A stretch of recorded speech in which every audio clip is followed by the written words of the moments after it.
नमस्कार दोस्तों। ये वीडियो आज हम इस वीडियो में बात करें हम चैप्टर नंबर फर्स्ट के बारे में। चैप्टर जो फर्स्ट है आपका, उसके बारे में हम इस वीडियो में बात करेंगे। वीडियो शुरू करने से पहले कुछ बातें मैं आप लोगों को बता दूं कि इस वीडियो में हम लोग कोई डिटेल से बात करने नहीं जा रहे हैं। इस वीडियो में हम लोग सिर्फ बात करेंगे जो आपसे एग्जाम में पूछा जाएगा और जो आपको एग्जाम में उसका जवाब देना है। सिर्फ उन्हीं दो बातों में बात करेंगे, मतलब सीधा टॉपिक टॉपिक टू टॉपिक रहेंगे और सिर्फ एग्जाम के हिसाब से बातें होंगी। ठीक है, चलिए शुरू करते हैं। सबसे पहली चीज ये कि इसमें पहला जो टॉपिक है, चैप्टर का नाम आपको पता है, विद्युत आवेश तथा क्षेत्र। पहला टॉपिक इसमें आवेश क्या है, तो मैं आप लोगों को बता दूं। जैसा कि लिखा है, आपको दिख भी रहा है, किसी वस्तु का वह गुण जिसके कारण वस्तु विद्युत एवं चुंबकीय प्रभाव उत्पन्न करती है तथा अनुभव करती है, क्या कहलाता है? आवेश। तो आवेश वस्तु का एक गुण है। इसमें सबसे मेन बात ध्यान रखने की है कि आवेश वस्तु का गुण है, कोई पदार्थ कोई चीज कुछ नहीं है, सिर्फ एक गुण है जो किसी के पास आता है। और आता किसके पास है? ये गुण द्रव्यमान के पास। ठीक है, ये भी ध्यान रखेंगे कि आवेश एक गुण है जो उस वस्तु के ऊपर आता है या उस वस्तु के पास आता है जिसके पास क्या होता है? द्रव्यमान होता है। आगे चलते हैं। अब बात करें आवेश क्यों आता है, तो आवेश के आने के पीछे रीजन क्या है? इलेक्ट्रॉन। ठीक है, तो आवेश का रीजन सिर्फ एक इलेक्ट्रॉन है।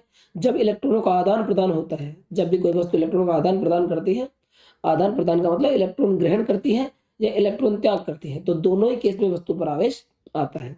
हालांकि आप लोगों ने पढ़ा होगा कि जब भी कोई परमाणु की बात करते हैं तो नाभिक होता है, नाभिक में प्रोटॉन होते हैं जो कि धनावेशित होते हैं और बाहर इलेक्ट्रॉन होते हैं जो कि ऋणावेशित होते हैं।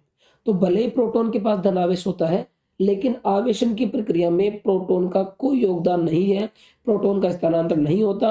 वस्तु पर भले धनावेश आए भले ऋणावेश आए, दोनों के लिए कौन जिम्मेदार है, कौन रिस्पॉन्सिबल है? इलेक्ट्रॉन। तो देखिए, कब किसी वस्तु पर धनावेश आता है और कब किसी वस्तु पर ऋणावेश आता है, इसकी बात करते हैं।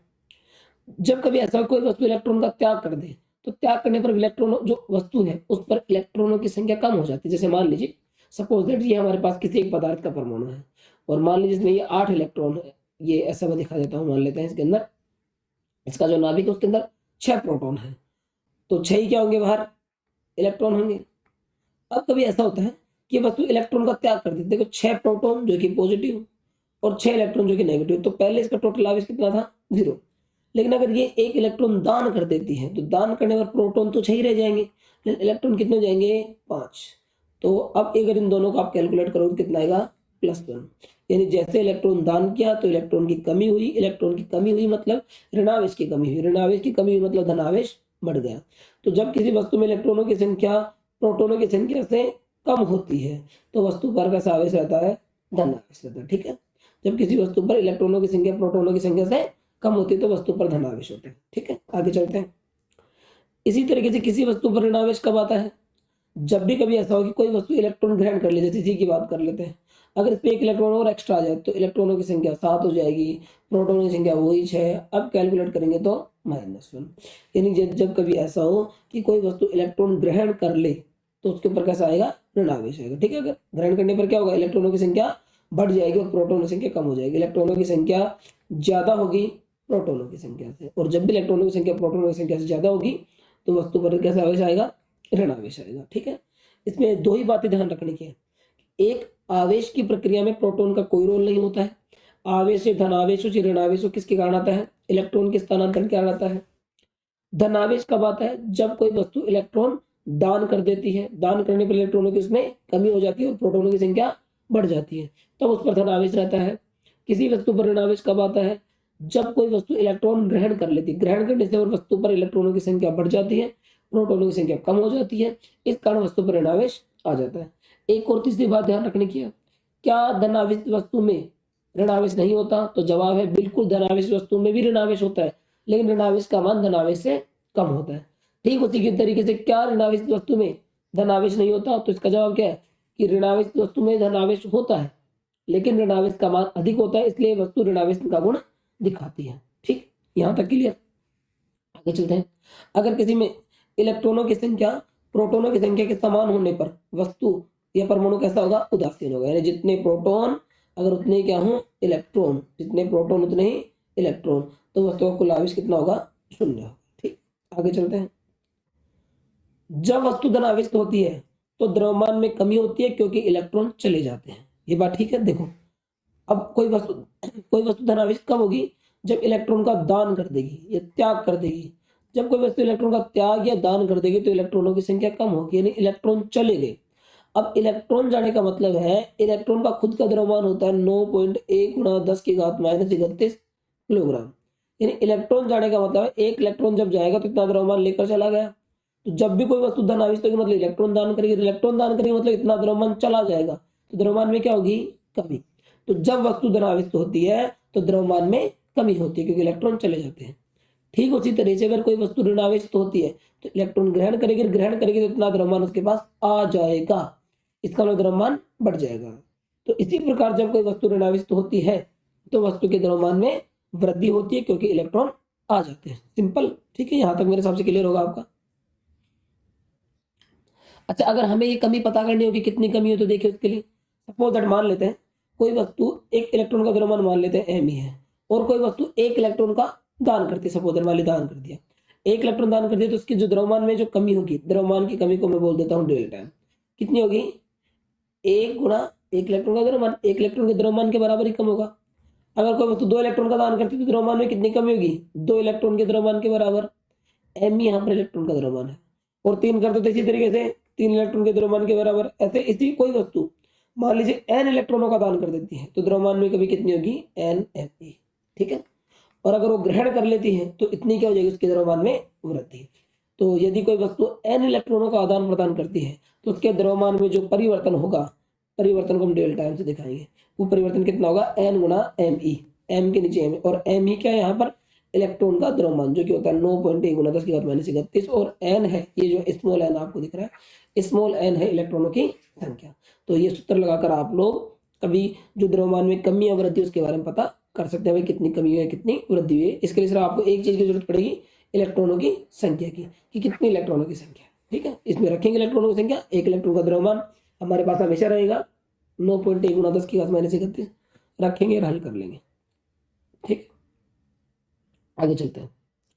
जब आवेशित बादल एक दूसरे के संपर्क में आते हैं तो आकाशीय बिजली उत्पन्न होती है। ये हालांकि आपके सिलेबस का थोड़ा सा ऐसा कोई क्वेश्चन नहीं आता, लेकिन सुन लीजिए फिर भी। क्या होता है, जैसे मान लीजिए कोई बादल है तो आपको शायद पता होगा कि बादलों के ऊपर जब बादल हवा में उड़ते हैं तो एक दूसरे से टकरा जाते हैं और टकराने के कारण बादलों के ऊपर ऐसे ऋण या धन आवेश आ जाता है। मान लेते इस बादल के ऊपर ऐसे धन आवेश है कहीं कहीं और दूसरी तरफ कहीं ऋण आवेश भी होगा, और ये कोई दूसरा बादल है इसके ऊपर इधर ऋण आवेश और इधर क्या है? धन आवेश है। तो जब धन आवेश और ऋण आवेश एक दूसरे के संपर्क में आते हैं तब यहाँ पर क्या उत्पन्न होती है?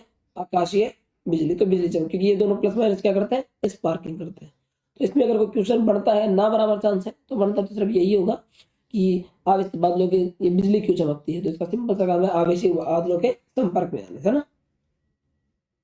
ये जब आवेशित बादल या आवेश किसी तरह आते हैं ऐसा भी होता है, ये भी ध्यान रख लीजिए, बिजली समझ लीजिए, जानकारी की बात है कि मान लीजिए किसी आवेश पर यहाँ ऋण आवेश और ऐसे धन आवेश है और पृथ्वी पर इस वस्तु को कहीं पर, जैसे बादल यहाँ है और यहाँ पर अगर कहीं पर धन आवेश पृथ्वी पर नजर आता है तो ये फिर आवेश इधर से इधर गति करेगी, तो इसको भी हम क्या बोलते हैं? बिजली गिरना। तो बिजली गिर गई। इसके बारे में कभी आपको एक डिटेल वीडियो और मिल जाएगा, फिलहाल हम एग्जाम के हिसाब से चल रहा है। आवेशों का ये भी एक क्वेश्चन हो सकता है कि बेंजामिन ने आवेश को पॉजिटिव और नेगेटिव ही नाम क्यों दिया? तो आवेश दो ही प्रकार के, जैसे आपने पढ़ा है, पॉजिटिव नेगेटिव, और भी कई नाम हो सकते हैं, लेकिन बेंजामिन ने यही क्यों कहा? क्योंकि आवेशों का जो योग है, जो आवेशों का जो जोड़ है वो किसकी बात होता है? गणितीय राशियों की बात है। आवेश गणित की तरह जुड़कर जीरो हो सकते हैं, बढ़ सकते हैं, कम हो सकते हैं। तो आवेश का जो संयोजन है, आवेशों का संयोजन गणितीय राशियों की बात होता है, इसलिए बेंजामिन ने आवेश को पॉजिटिव और नेगेटिव नाम दिया। एक छोटा सा क्वेश्चन। अगला जो मेन क्वेश्चन यहाँ से बन सकते हैं, जितनी भी लाइनें मैं आपको बता रहा हूँ, आवेशों के गुणधर्म, आवेश के गुणधर्म या आवेश के मूलभूत गुणधर्म, है ना, ऐसे बोल सकता है, आवेश के मूलभूत गुणधर्म। तो देखिए आवेश के पहला मूलभूत गुणधर्म, कई बार क्वेश्चन आता है आवेश के दो मूलभूत गुणधर्म लिखिए, या इन गुणधर्मों में कोई क्वेश्चन घुमा के पूछ लेता है। आवेश एक कैसी राशि है? अदिश राशि। आवेश की कोई दिशा नहीं होती है, अदिश राशि है। ठीक है, आगे चलते हैं। समान प्रकृति के आवेशों के मध्य, आप सबको पता है, प्रतिकर्षण और विपरीत प्रकृति के आवेशों के मध्य आकर्षण होता है। ठीक है, सबको पता है। आगे चलते हैं। एक स्थिर आवेश, स्थिर आवेश मतलब जो चल नहीं रहा है, जो एक जगह रुका हुआ है ना, एक जगह रुका हुआ है।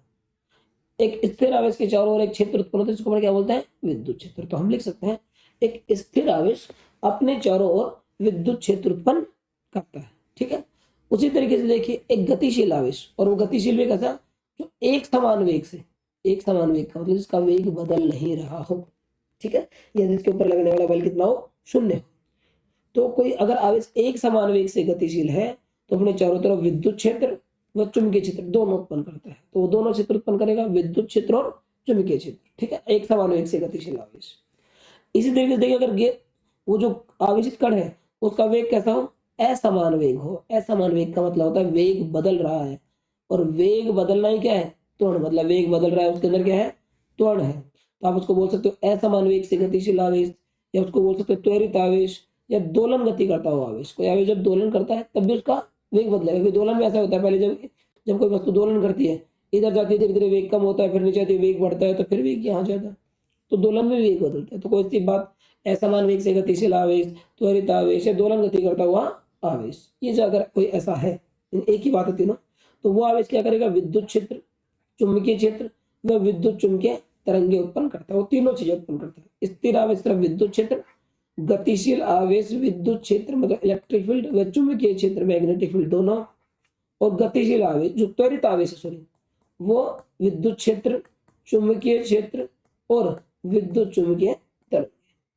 इसमें कई बार क्वेश्चन को मगर उल्टा भी पूछा जाता है कि विद्युत चुंबकीय तरंगों का स्रोत लिखिए, यही विद्युत चुंबकीय तरंगों का मूल स्रोत लिखिए। तो आपको मूल स्रोत लिखना है त्वरित आवेश या दोलन गति करता हुआ आवेश, ठीक है। आगे चलते हैं। आवेशों की योज्यता, योज्यता से मतलब है जोड़ना। तो आवेशों को जोड़ते कैसे हैं, तो आवेश एक अदिश राशि है। फिजिक्स में दो ही तरह के जोड़ है, एक सदिश और एक अदिश। जब कोई राशि सदिश हो तो उनका योग सदिश योग करना पड़ता है, और जब कोई राशि अदिश हो तो उसका अदिश योग नहीं, बीजगणित योग बोलते हैं उसको, है ना। तो उसका बीजगणित योग करते हैं। बीजगणित योग का मतलब सिंपल जोड़ जो हम गणित में करते हैं, -2 +2 उस तरीके का।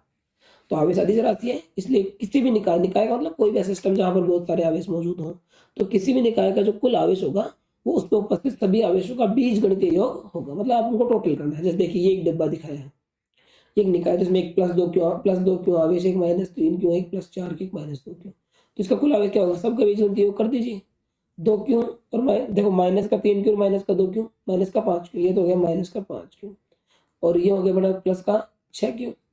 जोड़ेंगे दोनों तो कितना आएगा, प्लस क्यू। तो इस निकाय का कुल आवेश कितना है, प्लस क्यू। ठीक उसी तरीके से यहाँ देखिए बीजगणित योग, मतलब ए में ए जुड़ेगा, बीजगणित योग का मतलब है बी में बी, सी में सी। तो यहाँ ए कितना है, 1 और 3, 4 ए, प्लस बी देखिए कितना है, 2 बी और 1 बी, तो 3 बी, तो ये हो गए, और एक -2 बी, तो ये 2 बी, ये 2 बी, तो कैंसिल, सिर्फ क्या बचेगा बी। तो इसका आंसर आएगा 4a plus B. 4a plus B लिखा गया है, नहीं 4a प्लस बी। तो आप याद रख लेना, किसी जो इस तरह छोटा सा क्वेश्चन ये इस तरह डायग्राम दे सकता है, या फिर आपसे पूछ सकता है कि समझा इसका मतलब क्या है। तो सिंपल काम है कि आवेश कहीं पर अगर बहुत सारे आवेश मौजूद हो, यानी कोई आवेशों का निकाय हो, तो उसका जो कुल आवेश है वो सभी आवेशों के बीजगणितीय योग के बराबर होगा। ठीक है, आगे चलते हैं। आवेशों की निश्चलता। निश्चलता का क्या मतलब है कि देखिए आवेश, हमने पढ़ा कि आवेश एक गुण है, और किसके ऊपर आता है, ये जो गुण है वो किसके साथ आता है, द्रव्यमान के साथ आता है। और जब कोई वस्तु गति करती है, कोई कण गति करता है, तो आइंस्टीन का अपेक्षिकता के सिद्धांत के अनुसार उसका द्रव्यमान बदल जाता है। तो अब हम सोचते हैं कि जब कोई कण है, मान लीजिए हमारे पास कोई m द्रव्यमान का कण है, इसके ऊपर q आवेश, और ये कण ऐसी गति कर रहा है, तो इस कण के आवेश का क्या होगा। तो इसमें देखो हम आपको बता, ये सुन लीजिए आप लोग, कि अगर कोई आवेश गति करता है या कोई आवेशित कण गति करता है, तो उसका द्रव्यमान भले ही बदल जाता है, द्रव्यमान बढ़ जाता है, लेकिन आवेश पर कोई प्रभाव नहीं पड़ता, आवेश नहीं बदलता। इसी को बोलते हैं आवेश की निश्चलता। यानी कण की गति का कण के आवेश पर कोई प्रभाव नहीं पड़ता। यानी कि स्थिर अवस्था में किसी कण का आवेश बराबर गतिशील अवस्था में कण का आवेश, जबकि कण का द्रव्यमान आपेक्षिकता के सिद्धांत अनुसार बदल जाता है। ये इस समीकरण के अनुसार बदलता है, अगर आपको याद हो तो। ये एक समीकरण, इस हिसाब से द्रव्यमान बदल जाता है। m equal to m not upon √1 minus v² upon c² है ना, ये ठीक है। ये c होता है प्रकाश का वेग, ये जो m है ये होता है गति करते वक्त कण का द्रव्यमान, ये स्थिर अवस्था का द्रव्यमान, v होता है कण का वेग, ठीक है। और ये c प्रकाश का वेग 3 × 10⁸ मीटर पर सेकेंड। एक बात और भी है, कण का विशिष्ट आवेश क्या होगा। तो जो विशिष्ट आवेश होता है किसी भी कण का, यहाँ लिखता हूँ, जो किसी भी कण का विशिष्ट आवेश होता है, तो विशिष्ट आवेश हम लोग बोलते हैं उसको आवेश बटा द्रव्यमान को। आवेश व द्रव्यमान का अनुपात या आवेश या संहति का अनुपात क्या कहलाता है, विशिष्ट आवेश। तो जब कोई कण गति करेगा तो उसका आवेश तो नहीं बदलता, लेकिन द्रव्यमान बदलता है, और द्रव्यमान बढ़ता है। गति करने पर द्रव्यमान क्या होता है, बढ़ता है। तो इसलिए जो गति करने पर कण का विशिष्ट आवेश है ये क्या करेगा, घट जाता है। गति करने पर कण का विशिष्ट आवेश बदलता है और क्या होता है, घट जाता है। जब भी कोई कण गति करे तो द्रव्यमान आवेश नहीं बदलता, लेकिन विशिष्ट आवेश बदलता है और बदल कर क्या होता है, घट जाता है जब कोई कण गति करता है। ठीक है, ये एक छोटा सा क्वेश्चन आपके साथ हो सकता है। आवेश संरक्षण का नियम, सिंपल बात है, आवेश को ना तो उत्पन्न किया जा सकता है ना आवेश को नष्ट किया जा सकता है, इसे केवल एक वस्तु से दूसरी वस्तु पर स्थानांतरित किया जा सकता है। ये सिंपल सा इसका नियम है। इसके साथ एक बात और भी लिख सकते हो कि ना तो उत्पन्न कर सकते हैं ना नष्ट कर सकते हैं। तो अगर हमारे पास कोई ऐसा निकाय हो, कोई विलगित निकाय हो, विलगित निकाय से मेरा मतलब है कोई अकेला है ना, जिसके किसी से कोई कांटेक्ट ना हो, तो कोई विलगित निकाय अगर है तो उसका विलगित निकाय का कुल आवेश, देखिए अब आवेश स्थानांतरित होता है एक वस्तु से दूसरी वस्तु पर, और कोई विलगित निकाय ऐसी होती है जिसके संपर्क आसपास कोई दूसरी वस्तु हो ही ना, जिससे ना वो किसी को दे सके ना किसी से आवेश ले सके, तो ना देगा तो ना लेगा, तो उसका आवेश जो है हमेशा फिक्स रहेगा। तो हम क्या कह सकते हैं, विलगित निकाय का कुल आवेश हमेशा नियत रहता है या संरक्षित रहता है। ठीक है, एक बात। दूसरी बात एक और, ये आवेश को हमेशा युग्म में मतलब जोड़े में उत्पन्न होता है। कभी आप सिंगल आवेश उत्पन्न नहीं कर सकते। आप जैसे किसी वस्तु को रगड़ेंगे कुछ भी करोगे तो एक पर जितना धन आवेश आएगा दूसरे पर उतना ही क्या आएगा, ऋण आवेश। तो आवेश हमेशा युग्म में मतलब जोड़े में उत्पन्न होता है। आवेश को कभी सिंगल आवेश को उत्पन्न नहीं किया जा सकता। ये दो अभिक्रियाएं हैं। ये जब आवेश संरक्षण की बात आई तो बड़ा मिसअंडरस्टैंडिंग हो गई थी लोगों को, उसको समझाने के लिए दो अभिक्रियाएं हैं, युग्म विनाश युग्म उत्पादन। आपके नाभिक वाले चैप्टर में वहां देख लीजिए ठीक तरीके से, और जो डिटेल है वहाँ एग्जाम में आपसे कुछ नहीं पूछेगा, आपको सिर्फ यही पूछेगा कि आवेश संरक्षण का तो है तो बताइए क्या है, ये युग्म विनाश अभिक्रिया बताइए या युग्म उत्पादन अभिक्रिया बताइए। तो ये सब आपको याद रखनी है। युग्म विनाश में एक इलेक्ट्रॉन एक पॉजिट्रॉन और एक पॉजिट्रॉन दोनों टकराते हैं, और टकराकर इनका द्रव्यमान से तो ऊर्जा मिलती है, और जो आवेश है इससे आपको क्या मिलते हैं, गामा विकिरण मिलती है। ठीक है, पॉजिट्रॉन क्या है कैसा, ये सब नाभिक वाले चैप्टर है, फिर कभी हम डिटेल से आपको कोई वीडियो मिलेगा। फिलहाल तो आप सिर्फ इस चैप्टर के हिसाब से देखें। युग उत्पादन मतलब कहीं पर अगर आप गामा रेज डालें, किसी सतह पर आप गामा रेज डालें तो आप क्या देखोगे, एक इलेक्ट्रॉन बनेगा और एक पॉजिट्रॉन बनेगा, और इससे क्या होगा, आवेश भी आएगा, लेकिन टोटल आवेश जितना माइनस आएगा उतना क्या आएगा, प्लस। तो कुल आवेश कितना रहेगा, हमेशा 0। ठीक है, जिसको युग उत्पादन बोलते हैं। ये युग विनाश और युग उत्पादन और इलेक्ट्रॉन और पॉजिट्रॉन ये जो है ये बड़ी डिटेल से समझने की चीजें हैं। इसके लिए आपको अलग से एक वीडियो मिलेगा जिसमें आप डिटेल से समझ सकें। फिलहाल यहाँ इस चैप्टर के हिसाब से छोटी छोटी बातें हैं। इस तरह का कोई छोटा सा क्वेश्चन हो सकता है कि आपको इस तरह लिख दिया है यहाँ पर 1H1 + 4Be9 है ना, और आपसे पूछा x का मान होता है, x क्या है, ये यहाँ पर 091 इस तरह लिख दिया, x का मान होता है। तो हमें पता है आवेश संरक्षित रहता है, जितना आवेश इधर का उतना ही आवेश इधर का। तो इधर के नाभिक का आवेश देखिए, आपको ऐसा पता है, ऐसे जब लिखते हैं तो ये जो Z होता है ये परमाणु क्रमांक होता है। परमाणु क्रमांक का मतलब ये प्रोटॉनों की संख्या होती है, और प्रोटॉनों की संख्या मतलब उसका आवेश। ठीक है, कितना धन आवेश है। तो यहाँ इसमें कितना है, 1 और 4 यानी कि 5, एक प्रोटॉन इसे दिखा रहे हैं, और 4 ये 5 है। तो इधर भी कितना होना चाहिए, 5। तो इधर कितना है, 0। तो सारा 5 का 5 किसके पास आना चाहिए, x का पास। यानी x का जो है, जो x अपने लिया है उसमें प्रोटॉनों की संख्या कितनी होनी चाहिए, ये आ गया x = 5। तो 5 किसमें होते हैं, बोरॉन में। तो हम इसकी जगह x की जगह क्या लिख देंगे, 5। अगर ये 5x ऐसे, और ऊपर देखें 1 और 9 कितने, 10, 1 आ गया तो कितने बच गए, 9। तो ये तो 5 और 9 पे कौन आता है, तो आप देखो 5 और 9 पे क्या आएगा, बोरॉन। इस तरह x का मान आप पता कर सकते हैं, यहाँ भी पता कर सकते हैं। आप देखेंगे वही 7 और 1 8 है इधर, तो इधर भी 8 हो जाने चाहिए, 2 इधर, तो कितना बच गया, 6। 6 पे क्या आएगा, कार्बन। सिंपल सा काम। अगला है आवेश हो तो द्रव। एक छोटी सी बात मैंने बताई आप लोगों को, अगर आवेश है किसी वस्तु पे तो मतलब द्रव्यमान होगा ही होगा, कि आवेश एक गुण है जो द्रव्यमान के साथ आता है। जैसे अपन कहते हैं क्लास में कोई क्रिकेट का खिलाड़ी आया है, तो क्रिकेट खेलना एक गुण है, उसको लेकर कोई ना कोई लड़का या लड़की आएगी। ठीक है, तो आवेश सिर्फ एक गुण है जो द्रव्यमान के ऊपर आता है। मतलब अगर किसी के पास आवेश है तो मतलब द्रव्यमान होगा ही होगा। हाँ, इसका उल्टा हो सकता है कि अगर किसी के पास द्रव्यमान है तो आवेश हो भी सकता है और नहीं भी हो सकता। जैसे मान लिया आपके पास पेन है, आपके आपके आपके पास फिलहाल हाथ में पेन है, उस पेन को आपने कहीं पर नहीं रगड़ा है, या आपके पास कॉपी जिसको आपने कहीं पर नहीं रगड़ा, तो उसके पास द्रव्यमान तो है लेकिन आवेश नहीं है। लेकिन उल्टा अगर आवेश है तो द्रव्यमान होगा ही होगा, दोनों बात याद रखें। हाँ, फोटोन एक ऐसा कण है जो अगर विराम अवस्था में है तो उसका द्रव्यमान और आवेश दोनों क्या होते हैं, शून्य माने जाते हैं। इन विराम अवस्था में फोटोन द्रव्यमान रहित या आवेश रहित कण है। मतलब विराम अवस्था में फोटोन के पास ना तो कोई द्रव्यमान होता है और ना कोई आवेश होता है। ठीक है, ये भी एक छोटी सी बात याद रखना है। आपसे पूछ ले कोई एमपीएससी में क्वेश्चन है कि ऐसा कोई कण है संभव है जो आवेश रहित व द्रव्यमान रहित है, तो वो क्या है, फोटोन होगा। ठीक, आगे चलते हैं। देखिए अगली चीज हमारे पास है आवेश का क्वांटीकरण। क्वांटीकरण समझने से पहले दो तीन छोटी छोटी बातें इसमें भी समझ लीजिए। पहली बात तो क्वांटीकरण क्या है। देखिए फिजिक्स में दो तरह की राशि होती है, एक होती है सतत और एक होती है विविक्त, कंटिन्यूअस या डिस्क्रीट बोलते हैं। सतत मतलब जो लगातार हो, विविक्त मतलब जो टुकड़ों में, जो टुकड़ों में चलती है ना। जैसे मतलब जो जैसे मान लीजिए किसी वस्तु का तापमान है, अब उसको गर्म करो तो उसके तापमान में वृद्धि लगातार होती है। मतलब ऐसे नहीं कि 1 डिग्री से 2 डिग्री सेल्सियस जाए तो 1 से 2 के बीच में कोई मान नहीं है, 1 से 2 के बीच में बहुत सारे मान है, 1.1 डिग्री हुआ है, 1.2 डिग्री, 1.345 ऐसे। तो ये लगातार सतत।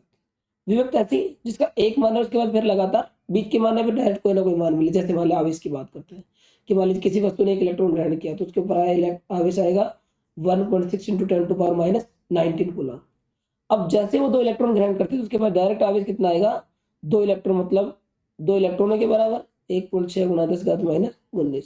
और इसको जब आप हल करोगे तो ये 2 × 1.6 ये हो जाएगा, कुल मिला के आपके पास 3.2 × 10⁻19। अब मेरी बात को समझिए, यह आवेश 1.6, उसके बाद डायरेक्ट कितना आया 3.2। इसके बाद में जो सिचुएशन जो होती है 1.7, 1.8, 1.9 वो इसमें नहीं आई। तो ऐसी राशि जो लगातार टुकड़ों मतलब टुकड़ों में आती है, लगातार नहीं आती, एक मान उसके बाद फिर एक निश्चित मान, उसको बोलते हैं विविक्त राशि। ठीक है, और किसी विविक्त राशि का वह न्यूनतम मान जो एक जगह से दूसरी जगह तक स्थानांतरित हो जाए। जैसे आवेश का न्यूनतम मान कितना है 1.6 × 10⁻19, कम से कम ये मान है जो जाता है एक वस्तु से दूसरी वस्तु पर। इससे कम मान कहीं पर स्थानांतरित नहीं होता और इससे कम मान पृथ्वी पर स्वतंत्र अस्तित्व भी नहीं है, उसका एग्जिस्ट भी नहीं करता हूँ।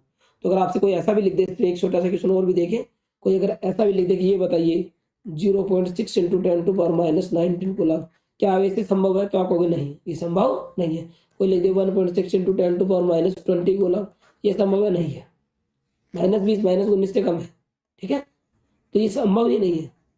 तो आवेश का वह न्यूनतम मान जो एक जगह से दूसरी जगह तक स्थानांतरित हो या एक वस्तु से दूसरी वस्तु पर स्थानांतरित होता है, उस न्यूनतम मान को बोलते हैं क्वांटा। ये भी 1 नंबर का क्वेश्चन है। आवेश का वह न्यूनतम मान जिसका स्थानांतरण होता है क्या कहलाता है, क्वांटा। तो आवेश का कौन सा मान न्यूनतम मान है जो स्थानांतरित होता है, वो है 1.6 × 10⁻19 कूलम। तो आपसे पूछ सकता है आवेश का या आवेश का क्वांटा है, तो आवेश का क्वांटा क्या है आपको ये लिखना है। ठीक है, एक इलेक्ट्रॉन का आवेश या आवेश का क्वांटा, एक बात तो ये। अब आगे चलते हैं क्वांटीकरण पे। देखिए क्वांटीकरण हमसे क्या कहता है,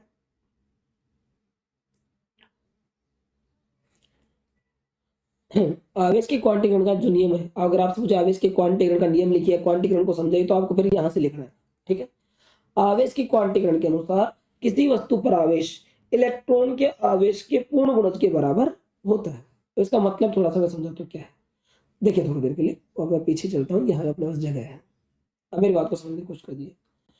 अब आवेश क्या होता है, कोई वस्तु इलेक्ट्रॉन का आदान प्रदान करती है। मान लेते हैं किसी वस्तु ने 1 इलेक्ट्रॉन दान किया तो उसके ऊपर कितना आवेश आएगा, 1 इलेक्ट्रॉन के बराबर। और कोई वस्तु 2 इलेक्ट्रॉन दान करती है तो उसके ऊपर आवेश 2 इलेक्ट्रॉन के बराबर। कोई 3 करती है तो उसके ऊपर आवेश 3 इलेक्ट्रॉन के बराबर। ऐसे करते करते कोई वस्तु अगर n इलेक्ट्रॉन दान करती है तो उसके ऊपर आवेश n इलेक्ट्रॉन के बराबर। यही तो होगा, तो बस ये कह रहा है।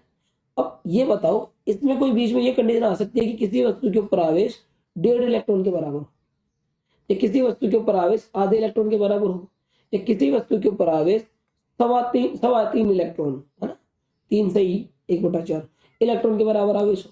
ये हो सकता है क्या, आपका जवाब सर नहीं हो सकता, क्योंकि कम से कम 1 इलेक्ट्रॉन जाएगा, उसके बाद डायरेक्ट कितने इलेक्ट्रॉन जाएंगे, 2। जैसे किसी वस्तु के ऊपर 1.5 इलेक्ट्रॉन के बराबर आवेश हो, इसके लिए क्या जरूरी है कि 1 इलेक्ट्रॉन तो पूरा जाए और 1 इलेक्ट्रॉन आधा जाए।